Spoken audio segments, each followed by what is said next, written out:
Dengan halaman depan nih, halaman pertama yang Bu Kiki sampaikan contoh-contoh scam yang menimpa di berbagai negara secara global.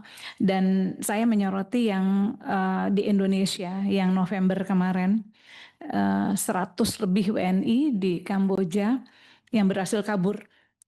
Mereka diwawancarakan, disekap, disetrum begitu. 100 lebih yang terkena scam tentang tenaga kerja.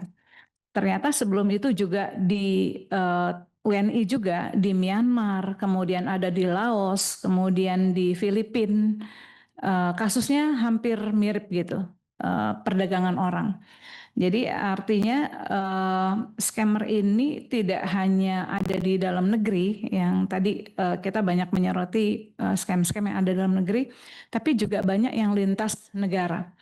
Yang ini menunjukkan bahwa penanganan tentang scammer ini tidak cukup hanya ada di dalam negeri, tapi juga harus kerjasama dengan lintas negara. Dan ini yang memang disebutkan di sini termasuk tantangan gitu ya. Dan kita juga sangat mengharapkan Satgas Pasti ataupun Indonesia Anti Scam ini itu betul-betul punya, IASC ini punya kerjasama lintas negara. Dan penguatan IASC melalui kerjasama internasional ini saya kira satu hal yang sangat penting karena kasus-kasusnya ternyata terus bergulir.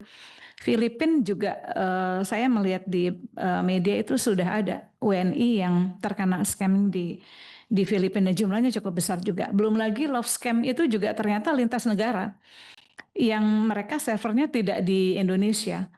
Ada juga perusahaan yang baru digerebek di Sleman, tapi kemudian operatornya itu ada di berbagai negara. Jadi penguatan IASC melalui kerja internasional saya kira satu hal yang juga harus difikirkan juga. Dan apakah ada target OJK untuk penguatan IASC ini melalui kerjasama internasional misalnya dengan Global Anti-Scam Alliance Indonesia Chapter misalnya, khususnya terkait penanganan scam lintas negara. Itu apakah sudah ada target konkret OJK-nya? Kemudian joint investigation-nya itu apakah sudah ada? Karena kasusnya kan bukan 1-2 gitu.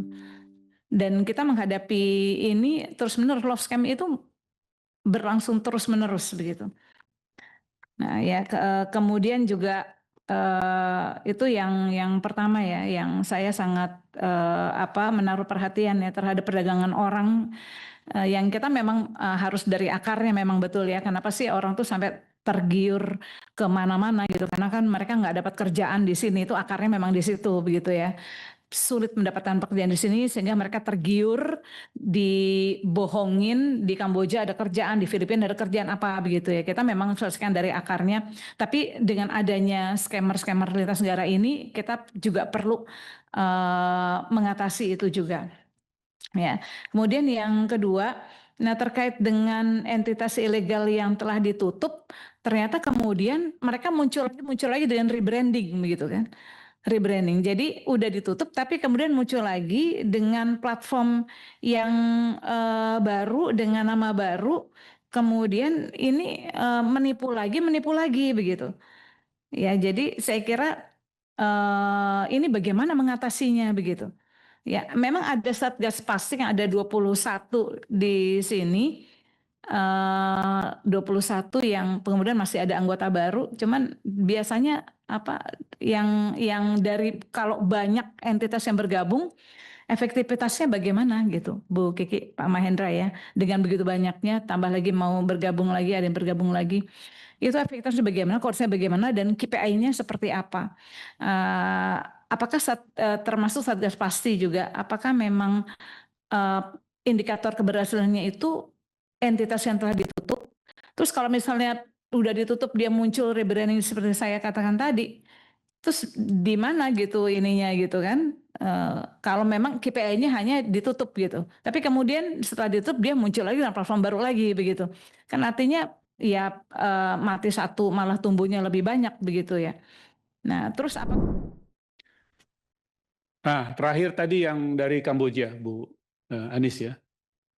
Kalau saya agak kurang sepakat sepenuhnya mereka dianggap sebagai korban dari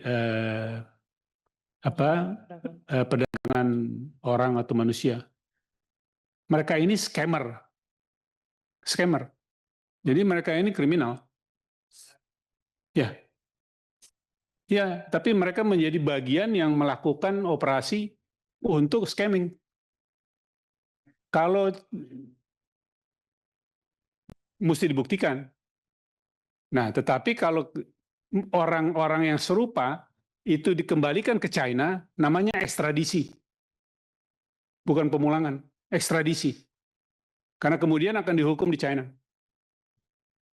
Nah, supaya kita juga dalam proporsi yang tepat. Sebab kadang-kadang kita keliru. Malah sempat ada terkesan mereka kembali dan disambut sebagai pahlawan dan korban. Padahal mereka scammer. Jadi itu apakah kesadaran atau tidak, buktinya ya itu. Ya. Ya, itu bagian dari operasi di sananya. Tapi apa yang mereka lakukan sebagai pekerjaan adalah itu. Jadi ini mohon juga dalam perspektif yang sama. Tapi memang tidak bisa dihukum tanpa proses peradilan dan sebagainya. Tapi keberadaan mereka di sana adalah demikian. Ini sekedar perspektif untuk bisa melihat kondisi dengan lebih jelas. Kalau pekerja migran yang ditipu, nah itu korban. Nah, kalau itu kami bekerja sama dengan pihak BPPMI ya, BP2PMI dan Kemenaker. Nah, itu melakukan juga sama sosialisasi, literasi, tapi dengan fokus para pekerja migran bahkan pada saat mereka sebelum berangkat. Bukan hanya pada saat mereka sudah di sana, sebelum berangkat. Dan sebaliknya kami dengan literasi edukasi mendorong mereka untuk memanfaatkan gaji, upah yang diterima sana untuk masuk kepada kegiatan keuangan yang memang sebaiknya mereka lakukan justru pada saat ada income yang berlebih. Masuk ke dalam tabungan, masuk ke dalam deposito, masuk ke dalam investasi yang real dan seterusnya. Jadi ini kami memang lakukan, tapi ya tentu dibandingkan jumlah keberadaan PMI kita yang besar, tidak sepenuhnya telah dilakukan dengan memadai. Ya. Harus terus dilaksanakan dan kerjasama kami dengan kawan-kawan dari BP2 PMI maupun juga dengan Kemenaker dan kedutaan maupun konsulat jenderal itu dilakukan. Lagi-lagi dalam wadah Satgas Pasti yang ada 20 anggotanya selain OJK. Demikian dari kami, sementara kami mohon perkenan untuk bisa mengundang kembali Bu.